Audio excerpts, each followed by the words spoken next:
தென்றில்லை மன்றினுள் ஆடி போற்றி இண்டனக்காரமுது ஆனாய் போற்றி காவாய் கனகத்திரளே போற்றி கைலை மலையானே போற்றி போற்றி புலியர்கோன் வெப்பொழித்த புகலியர்கோன் கடல் போற்றி ஆளிமிசை கல்மிதப்பில் அணைந்தபிரான் அடி போற்றி வாழிதரு நாவலூர் வந்தொண்டர் பதம் போற்றி ஊழிமலி திருவாத ஊரர் திருத்தாள் போற்றி ஈராண்டில் சிவஞானம் பெற்றுயர்ந்த மெய்கண்டார் இணைத்தாள் போற்றி நாராண்ட பல்லடியார்க்கு அருள் புரிந்த அருள்நந்தி நற்றாள் போற்றி நீராண்ட கடந்தை நகர் மறைஞான சம்பந்த நிலத்தாள் போற்றி சீராண்ட தில்லை நகர் உமாபதியார் செம்பதும திருத்தாள் போற்றி போற்றி கைலாய பரம்பரையில் சிவஞான போதநெறி காட்டும் வெண்ணை பயில்வாயுமை மெய்கண்டான் சந்ததிக்கோர் மெய்ஞான பானுவாகி குயிலாரும் பொழில் திருவாவடுதுறைவாள் குருநபச்சிவாய தேவன் சைலாதி மரபுடையோன் திருமரபு நீடூழி தழைகமாதோ வாரணாம்பிகையுடன் தொண்டீஸ்வரர் மங்களாமி மகிமாலீஸ்வரர் முக்கண்ணியமையுடன் முக்கண்ணப்பர் ஈரோடு திருமுறைக் கழகம் தொண்டர் சீர் பரவுவார் சம்பந்த சரணாலய அடிகள் திருவடிகள் வணங்கி சக்தி விநாயகர் அம்மையப்பர் முருகப்பெருமான் எல்லா தெய்வங்களையும் வணங்கி திருமுறையை வணங்கி சித்தாந்தத்தை வணங்கி சமயக்குறவர் சந்தானக்குறவரை வணங்கி வகுப்பை தொடங்கலாம். அப்பர் சுவாமிகள் அருளிய 4ஆம் திருமுறை, தலம் திருமறைக்காடு, பதிகை எண் 34, மந்திர எண் 8வது மந்திரத்திற்கான பொருள் எழுதுங்க. மந்திரம் 8க்கான பொருள். ஒவ்வொரு பக்கமும் இந்த பதிகம் முழுவதும் எல்லா பாட்டிலையும் ராவணன் சொன்னதையே சொல்லிக்கிட்டே இருக்கிறோம். ஆனால் கொஞ்சம் கொஞ்சம் மாற்றி மாற்றி சொல்லியிருக்கிறோம். ஒவ்வொரு பக்கமும் 10 கை உடையவன் ராவணன்.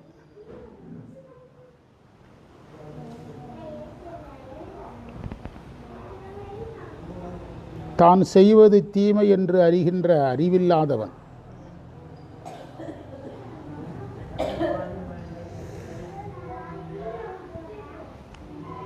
மலையின் அடியிலே புகுந்தான்,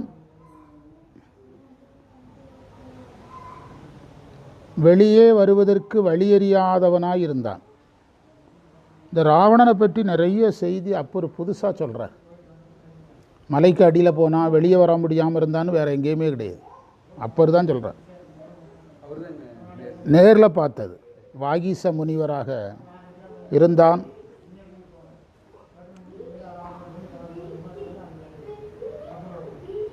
அறிவு கெட்டவனானான், வீரத்தை இழந்தான்.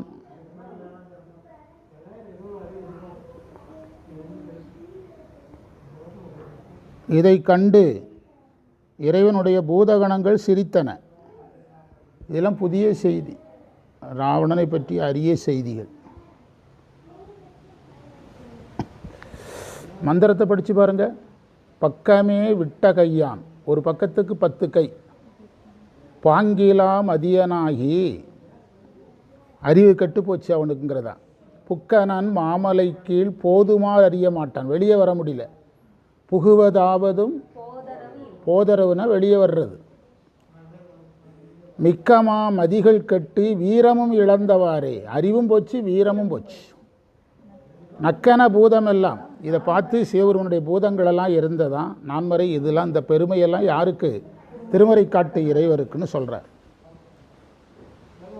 ராவணன் ஒரு பக்கத்திற்கு 10 கை உடையவன் என்பது அவனுடைய உருவத்தை எடுத்துரைத்ததாகும்.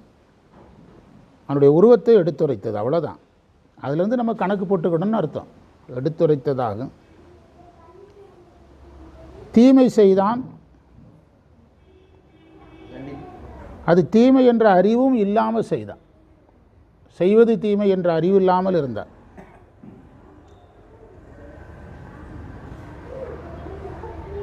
சரியா சொன்னால் அறிவின்மையே எதற்கு காரணமானது? தீவினைக்கு காரணமானது. அவன் மறைப்பு சக்திக்கு உட்பட்ட நிலையில் இருந்தான். மறைப்பு சக்திக்கு உட்பட்ட நிலையில் இருந்தான்.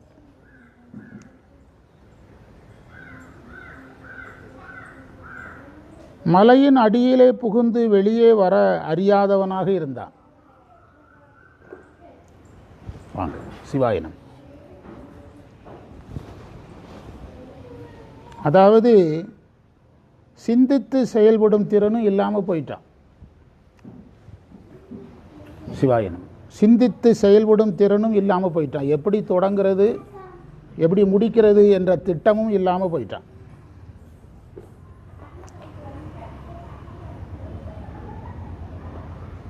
நல்ல சிவபக்தனாக இருந்தும் அவனுடைய அறியாமை, அவனுடைய முனைப்பு,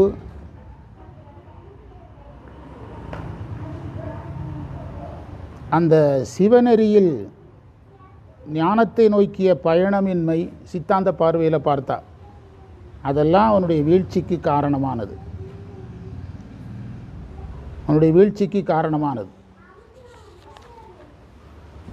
போன மந்திரத்தில் அவனுடைய வலிமையும் சொல்லி இறைவன் வலிமையும் சொல்லுவார். பெரிய வலிமை உடையவன் சொல்கிறார் 7வது மந்திரத்தில். இறைவனையும் வலிமை உடையவன்கிறார். இந்த மந்திரத்தில் பார்த்தீங்கன்னா இவனுடைய வலிமை இழந்ததை யார் பார்த்து சிரித்தாங்கங்கிறாரு? பூதகணங்கள் சிரித்தாங்கங்கிறார். அப்போ அந்த இடத்துல வலிமை உடையவர்கள் ராவணனா பூதகணங்களா? பூதகணங்கள் வலிமை உடையதாகுது. அங்கு வலிமை உடையவர்களாக பூதகணங்கள் பார்க்கப்படுகின்றன. அப்படின்னா முனைப்பு நம்ம வலிமையை என்ன செஞ்சிடும்? கெடுத்துரும். இறையருள் பெற்றவர்களே வலிமை உடையவர்கள். அதான் மந்திரம் சொல்கிற வர செய்தி. சிவனருள் பெற்றவர்களே வலிமை உடையவர்கள். வரம் பெறதை விட அருள் பெறணும். வரங்கிறது போனஸ் மாதிரி, அருள்ங்கிறது காலத்துக்கு பெய்கிற மழை மாதிரி. என்ன சொல்கிறீங்க? வரங்களை நம்பி ஒரு வேலையும் செய்ய முடியாது. வரங்கிறது போனஸ் மாதிரி. ஆமாம், அது திரும்ப திரும்ப தேவைப்படும். வரங்களை விட அருள், அந்த பூதகணங்கள் அருள் பெற்றிருக்கிறாங்க. பூதகணங்களை யாருக்கு மேலே கொண்டு போகிறாரு? ராவணனுக்கு மேலே கொண்டு போகிறாரு. அதற்கான காரணங்களை ஆராயணும். அவர்களுக்கு அறியாமை இல்லை, அவர்களுக்கு தீவினை இல்லை, முனைப்பு இல்லை. இறைவன் ஆற்றலை விட தங்கள் ஆற்றலை எதாக கருதவில்லை, பெரிதாக கருது. இதெல்லாம் அதிலிருந்து எடுக்கணும். எடுத்து ராவணனை பற்றி அரிய செய்தியெல்லாம் சொல்கிறார். அடுத்த மந்திரத்துக்கான பொருள் எழுதுங்க. 20 கைகளாய் 10 தலைகளை உடையவன் ராவணன். அதை ஏன் மீண்டும் மீண்டும் சொல்கிறாருன்னா அவனுடைய வலிமையை சொல்லணும். ஒரு கை இருக்கிற நமக்கே இவ்வளோ வலிமைன்னா அப்போ அவனுக்கு எவ்வளோ வலிமை இருக்கும்.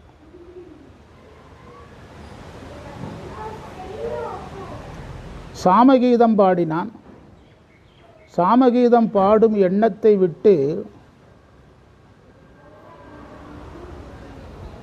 சாமகீதம் பாடினான் கிடையாது. சாமகீதம் பாடும் எண்ணத்தை விட்டு தன்முனைப்பால்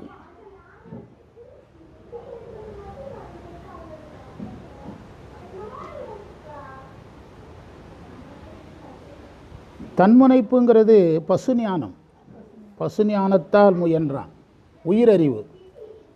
உயிரறிவால் முயன்றான்.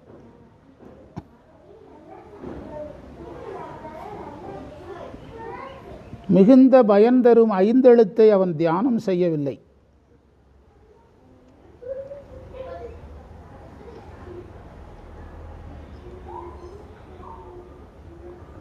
மலையை பெயர்த்ததுக்கு இவன் தேர் போகிறதுக்கான தடைக்கு தானே மலையை தூக்குறானுங்க. சாமிக்கிட்ட காட்டால் சாமி மலையை தாண்டி போகிற மாதிரி சொல்கிறாரு, அல்லது வேற ஒரு பாதையை காட்டுறாரு, அல்லது இவரே தேரை கொண்டு எங்கேயோ கொண்டு விடுறாரு. அப்பர் சுவாமிகளை கையிலிருந்து திருவையாறு கொண்டு வந்து சேர்க்கலையா? அவர் கேட்டாரா நான் எப்படி போகிறதுன்னு கேட்டாரா? அதுதான் அதில் சொல்கிறது. 5 எழுத்தை சொல்லியிருந்தால் இறைவன் ஒரு வழி சொல்லியிருப்பார். இவன் அந்த எப்போ முடியலையோ அப்போ யாரை நினச்சிருக்கணும்?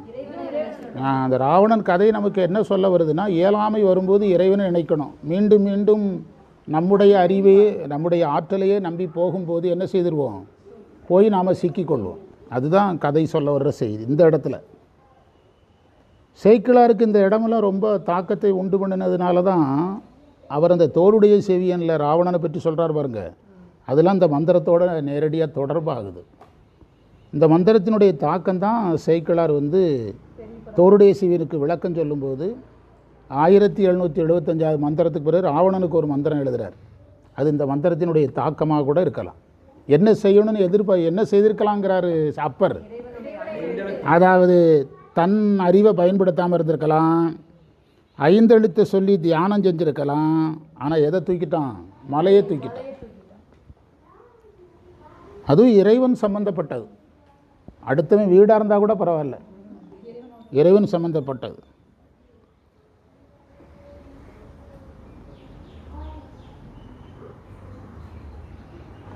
அவன் கைகள் எதற்கும் பயன்படாதபடி இறைவன் நசுக்கினார். கையை வச்சு தானே தூக்குனேன், கையையே நசுக்கிறேன்னு நசுக்கிட்டாராம்.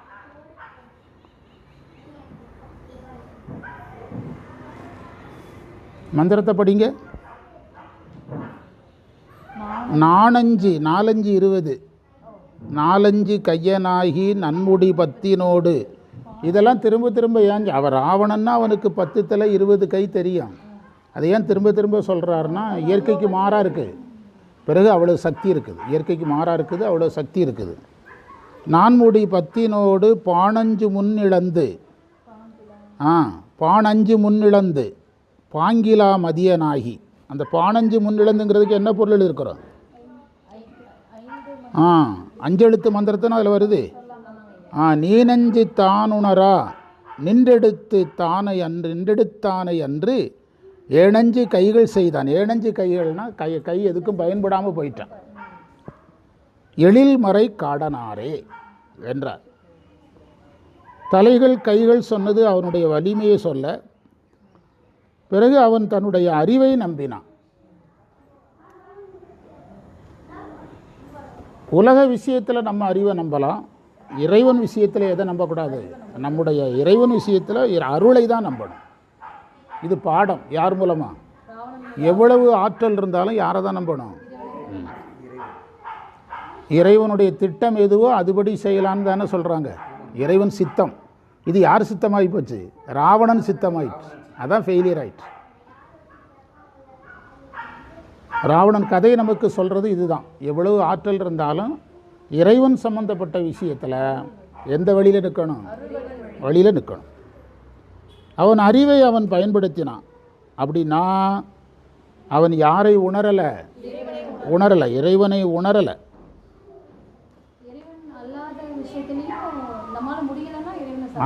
இறைவன் அல்லாத விஷயத்திலையும் அதுதான் நியதி.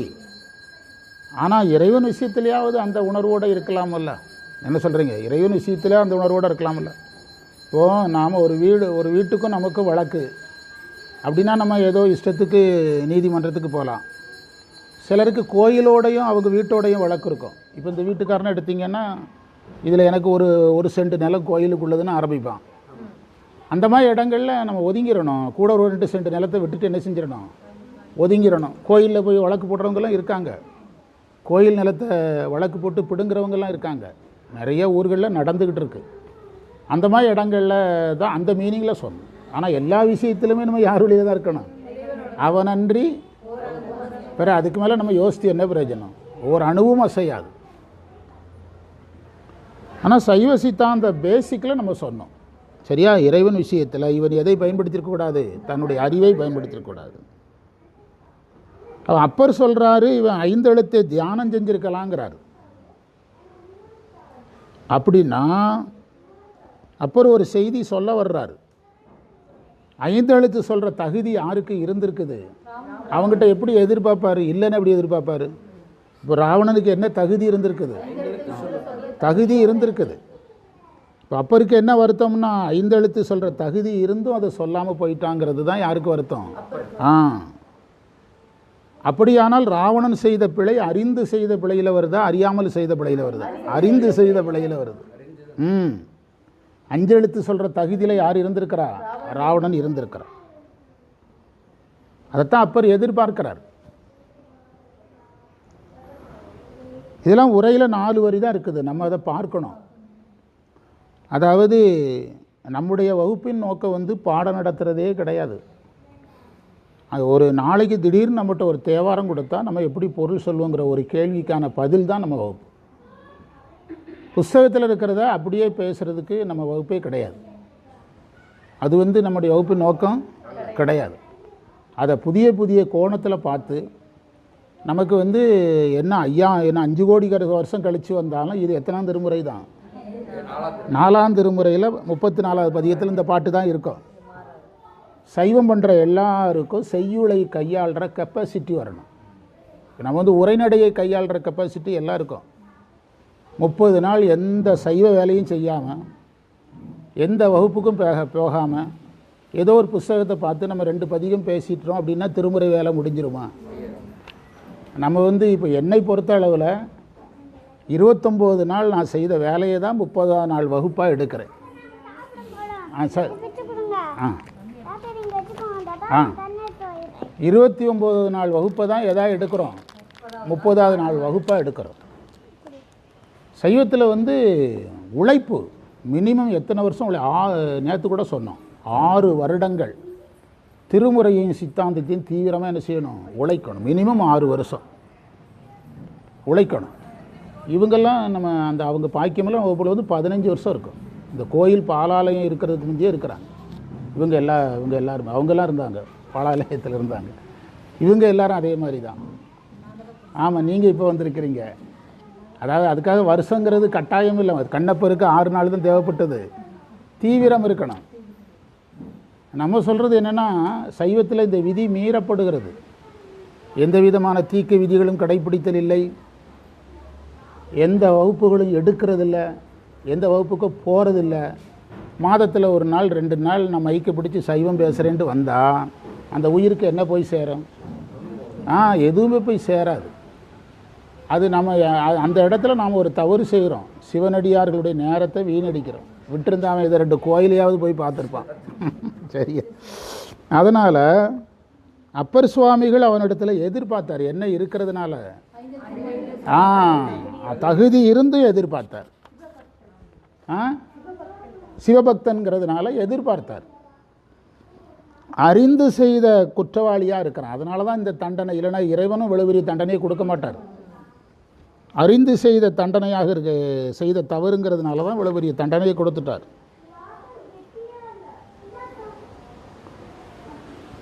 தோருடைய செவியனில் 8வது மந்திரத்தில் ராவணன் வர்றான், 9ல் அயன்மால் வர்றாங்க, 10ல் சமண பௌத்தர்கள் வர்றாங்க. ஏன்னு சேக்கிழார் எழுதுகிறார். அதில் 5 எழுத்தை கொண்டு போய் இவங்க மேலே எழுதுகிறார், அயன்மால் மேலே ஏற்றுறார். தேடுனாங்க, கிடைக்கல. என்ன சொன்னாங்க? ஆனால் இங்கே அப்பர் சுவாமிகள் யார் மேலே எதிர்பார்க்குறாரு? அப்போ 2 பேருக்கு, ஒருத்தர் சேக்கிழார் அவங்ககிட்ட எதிர்பார்க்குறாரு, அப்பர் இவங்கிட்ட எதிர்பார்க்குறாரு. அப்போ செய்தி ஒன்று தான். என்ன செய்தினா, ஆபத்து நேரத்தில் முனைப்பை விட்டுட்டு 5 எழுத்தை சொல்லணும். இப்போ அப்பர் சுவாமிகள் கடலில் தூக்கி வீசினாங்க. அவர் கடற்கரை பகுதியில் தான் வாழ்ந்திருக்கிறாரு. கொஞ்சமாவது முயற்சி பண்ணி நீச்சல் அடித்து பார்த்தாரா? கயிறை அவுக்கிறதுக்கு முயற்சி பண்ணாரா?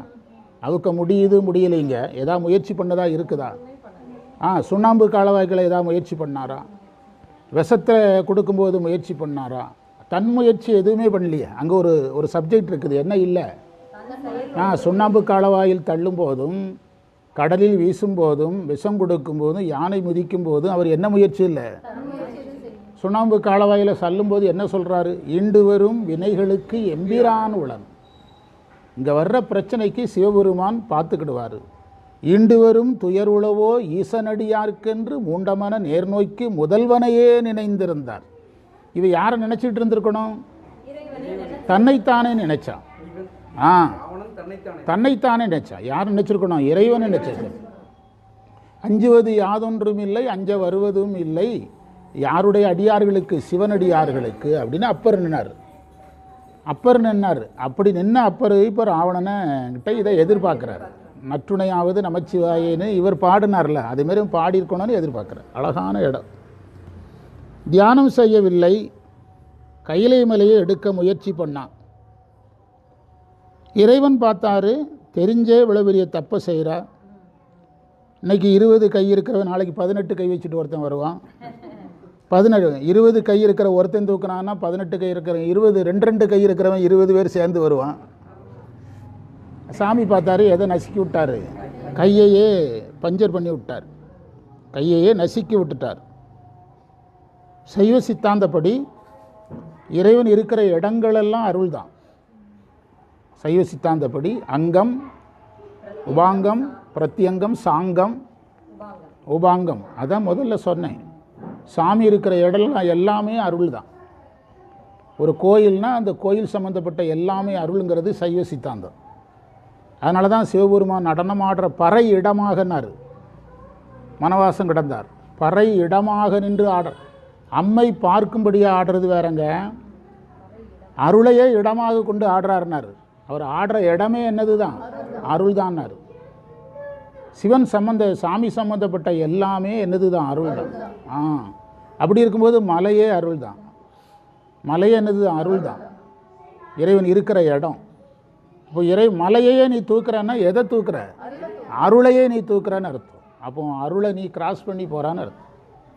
இதெல்லாம் இங்கே இல்லை. இதை நம்ம கண்டுபிடிக்கிறது தான் வகுப்பு. அப்போ நீங்கள் அதை எழுதிக்கிடணும். ஒரு மந்திரத்துக்காக நம்ம எங்கெல்லாம் போகணும், பெரிய புராணத்துக்கு போகணும், அதெல்லாம் குறிச்சிக்கிடணும், நோட்ஸ் பண்ணணும். அப்போ தான் உங்களுக்கு இது வெளியே போக தெரியும்.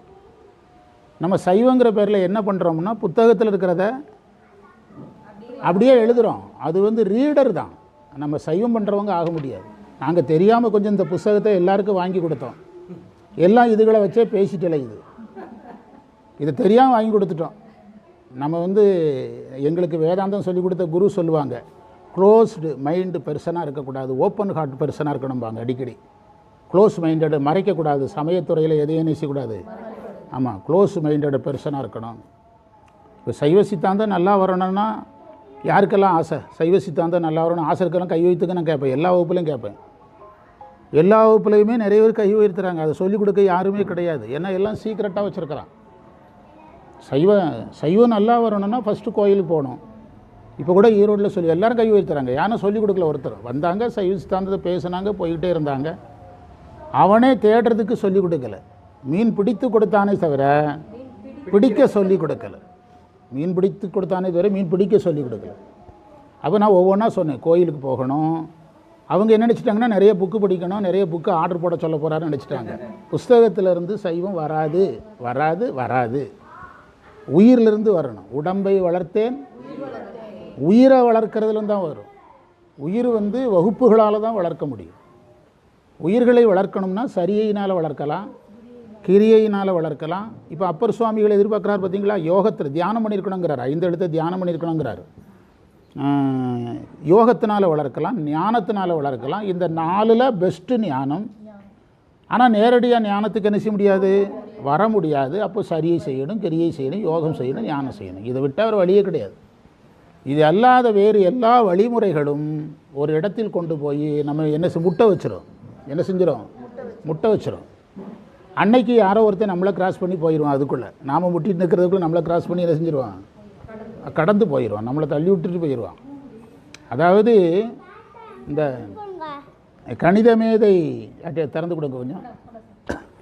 இந்த ஐன்ஸ்டீன் கணித மேதையெல்லாம் சயின்டிஸ்ட். ஐன்ஸ்டீன் தன்னுடைய கண்டுபிடிப்புகளை ஒவ்வொரு ஊர்லையாக போய் கருத்தரங்கமாக நடத்துகிறார். ஏன்னா அந்த காலத்தில் கண்டுபிடிப்புகளை யாரும் ஏற்க மாட்டாங்க. இப்போ நம்மளே இவ்வளவு பேசுகிறது யார் கண்டுபிடிங்க? என்ன கேட்குறாங்க, வந்தமா ஒரு 4 தேவாரத்தை நடத்தணும், போனோமான்னு தான் எல்லாரும் இருக்கான். ரொம்ப வருஷம் படித்தவனே இப்படி தான் இருக்கான். அதனால் எந்த பயனும் கிடையாது. அதுதான் புஸ்தகத்தில் இருக்க. ஏங்க படிக்கிற உங்களுக்கு தாய்மொழி, உங்கள்கிட்ட கேட்குறவனுக்கு தாய்மொழி தமிழ். அவன் ஆந்திராவில் வந்திருக்கானா அல்லது சந்திரமண்டலத்துலேருந்து வந்திருக்கானா? அப்போது உங்கள்கிட்ட அவன் என்ன எதிர்பார்ப்பான்? நேத்தான் சொன்னான், இனோவேஷன், கண்டுபிடிப்புகள். இப்போ ராவணனை பற்றி பேசுகிறதுக்குள்ள நம்ம எங்கெல்லாம் போயிருக்கிறோம்? அப்பர்கிட்ட போகிறோம், அவருடைய சுண்ணாம்பு களவாய்க்கு போகிறோம், அவருடைய கடலில் தள்ளினதுக்கு போகிறோம், விஷம் சாப்பிட்டது, யானை வச்சது, செய்கிளார்கிட்ட போகிறோம். அயன் மாலை பாடும்போது செய்கிளார் என்ன பண்ணுறாரு, அப்பர் என்ன பண்ணுறாரு, அப்பர் என்ன எதிர்பார்க்கிறாரு. இந்த மாதிரி கண்டுபிடிப்புகள் தான். இதை எந்த நோட்ஸும் இல்லாமல் நாம் அந்த நேரத்தில் இந்த சித்த வைத்தியர் சிலர் ஸ்பாட்டில் மருந்து தயாரித்து கொடுப்பான். அவன் ஃப்ராடாக இருப்பான். அந்த ஃப்ராடு வேறு. அதுலேயே ஒரிஜினல் இருக்கான். மதுரை மீனாட்சி அம்மன் கோவில் மேற்கு கோபுரத்தில் ஒரிஜினல் நாகப்பட்டினம் நெய் மிட்டாய் கடைன்னு ஒரு கடை உண்டு. ஒரிஜினல் நாகப்பட்டினம் நெய் மிட்டாய் கடை. அந்த கடையில் அல்வா செய்வான். நம்ம கண் முன்னாலே தான் எல்லாம் மிக்ஸ் பண்ணுவான், செய்வான். கண் முன்னாலே வியாபாரத்தை பண்ணிவிட்டு பாத்திரத்தை கவுத்துட்டு கிளம்பிடுவான். வரும் டெய்லி சாயங்காலம். எந்த கடை அல்வா மாதிரி? இருட்டு கடை இப்போ அவங்க பிஸ்னஸாக மாறிட்டாங்க. ஆனால் நான் சொல்கிற கடை கண் முன்னால் எல்லாம் மிக்ஸ் பண்ணுவான், செய்வான். நூற்றுக்கணக்கான வரும் இலையில் கொடுப்பாங்க. அதேமாதிரி மதுரை ரயில்வே ஸ்டேஷன்லேருந்து நேரே ரோட்டில் முட்டினீங்கன்னா பக்கத்தில் அல்வா கடைங்கன்னு கேட்டிங்கன்னா சூப்பர் கடை காட்டுவான். இருட்டு கடை அல்வா மாதிரியே இருக்குது. வாழை இலையில் தான் தருவாங்க. அதெல்லாம் அந்த சீசன் வியாபாரம். அதெல்லாம் அவங்கெல்லாம் ஒரிஜினல். சித்த வைத்தியர் சிலர் பண்ணுவான். அந்த சூர்யா ஒரு படத்தில் சித்த வைத்தியர் மாதிரிலாம் வருவாங்க. அதெல்லாம் ஃப்ராடுக. ஆனால் நாம் எந்த நோட்ஸும் இல்லாமல் இதை நீங்கள் பேச தயாராகணும். இதில் அப்பர் வரணும், இதில் ராவணன் வரணும், எல்லாத்தையுமே நம்ம கரெக்ட் பண்ணணும். அப்படி ஒரு நோக்கம் இல்லைன்னா அப்புறம் இதில் எல்லாத்துலேயும் யாரை வைக்க வேண்டிய அவசியம் இல்லை. ராவணனை பற்றிய ரகசியங்கள் நிறைய இவர் மட்டும்தான் சொல்லியிருக்கிறார். ஏன்னா இவர் தான் ராவணனை நேரில் பார்த்தவர்னு சொல்கிறாங்க. ராவணன் மலையை தூக்கும்போது பக்கத்தில் இருந்தது யாருங்கிறாங்க? வாகீச முனிவருங்கிற பேரில் இவர் இருந்ததாக சொல்கிறாங்க அப்படின்னு புராணங்கள் சொல்லுது. அது சிலர் மறுக்கிறாங்க. அதனால் இந்த கைகளை இறைவன் இவ்வாறு செய்தார் என்று எழுதினார். அந்த பதிகமே முடிஞ்சு. ஆமாம், எல்லாமே சொல்கிறாரு. மலைக்கு அடியில் போய் சிக்கினான், பூதகணங்கள் சிரிச்சுதுங்கிறாரு. இதெல்லாம் ஞானசம்பந்தரே பதியலை அல்ல. ஆமாம், ஞானசம்பந்தரே பதியலை. ஆமாம், அதாவது கூற்றாயினவாறு விளக்ககளிர்னா என்ன அர்த்தம்? கூற்றாயினவாறு விளக்ககளிர்னா என்ன அர்த்தம்? என்னுடைய வயிற்ற வலி யமன் வந்த மாதிரி இருக்குது, யமன் வந்து உயிரை பிடிச்சிட்டு போன மாதிரி இருக்குது, அப்படி தானே அர்த்தம். அதுக்கு இன்னொரு அர்த்தமும் சொல்லுவாங்க. கூற்றுனா வார்த்தை, நேர்கூற்று அயர்கூற்று, டைரக்ட் ஸ்பீச். நேர்கூற்று அயர்கூற்று. கூற்றுனா பேசுறது. கூற்று ஆயினவாறு விளக்ககளிர்னு பொருள் சொல்லுவாங்க. ராவணன்ட்ட போய் நீ இதிலிருந்து தப்பிக்கணும்னா சாமகானம் பாடினா தப்பிச்சிடலான்னு சொல்லி கொடுத்தது யாரு? அதுதான் வைத்த வழியா வந்ததுன்னு ஒரு உரை இருக்கு. கூற்று, ஆமாம் ஆமாம், கூற்று ஆயினவாறு. ராவணனுக்கு போய் இறைவன் தண்டிச்சுட்டு இருக்கும்போது இவர் ஐடியா சொல்லக்கூடாது அப்படின்னு எதிர்பார்க்குறாங்க சிலர். இவர் ஐடியா சொல்லக்கூடாதுல்ல. சொல்லியிருக்கிறோம். இதை நம்ம ரொம்ப வருஷத்துக்கு முந்தி சொல்லும்போது ஒரு தம்பி கிராஸ் ஆகிட்டு இப்படி யார் சொல்கிறா அப்படின்னா, இவனுக்கு வேலையாக தான் இப்படி கேட்பான்னு எனக்கு தெரியும். அதனால் அந்த சீகேசைய உரை புக்கை பைக்கில் எடுத்து போட்டு வந்தேன். மங்கையர்கரசி தான் எடுத்து வாசித்தாங்க. அதை ஒரு 5 வருஷம் இருக்கும் தேவார பாடசாலையில். அப்படி இருக்குது அதில் என்று தேவார பகுதியை நிறைவு செய்வோம். அடுத்த பகுதிக்கு போகலாம்.